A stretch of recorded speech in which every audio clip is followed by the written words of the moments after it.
Hello, my name's Lisa. Welcome to English for Everyone. Today we're going to talk about prepositions and how you can avoid these common mistakes.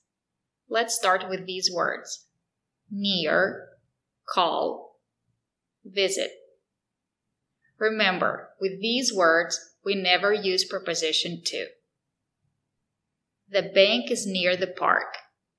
The bank is near the park. Where is the bank?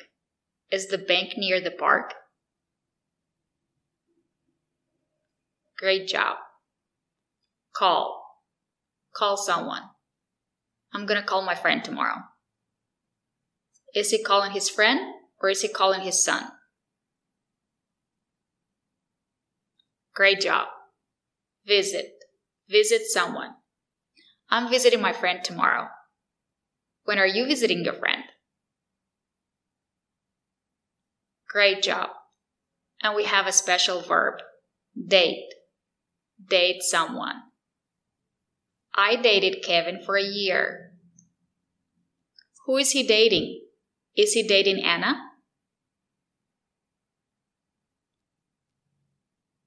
Great job.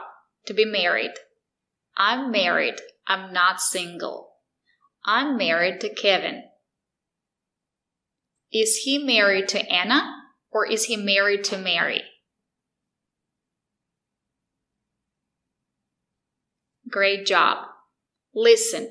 Always use preposition to. What is he doing? Is he listening to music? Great. We also have another expression, pay attention to. Always use preposition to with this expression.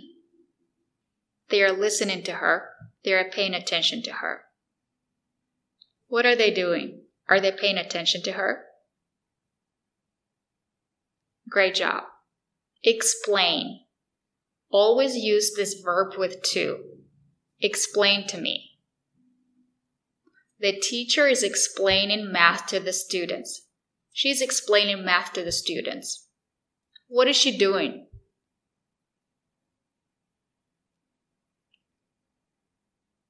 Great job.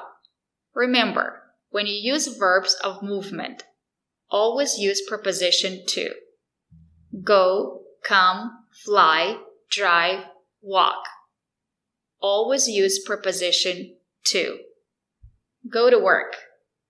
And remember, when the letter T is between two vowels, we pronounce it as a fast D. And because to is not stressed, we say D. Go to work. Go to work. I go to work at 8. When do you go to work? Great job. I'm gonna fly to New York tomorrow. When are you gonna fly to New York? Great job. And remember, with present perfect, always use preposition to. I've never been to New York. Think about it as traveling. You travel to New York. You go to New York. I went to New York. I've been to New York. Or I've never been to New York. Have you ever been to New York? Great job. Have you ever been to France? Great job. And here we have some exceptions. Here, there, downtown, home, south, north, west, east. With these words, we do not use preposition to. I usually get home at 6. When do you usually get home? Great job. What is she doing? Where is she going? Great job. Thank you for watching. And if you want to learn English and improve your pronunciation, subscribe to our channel. Bye!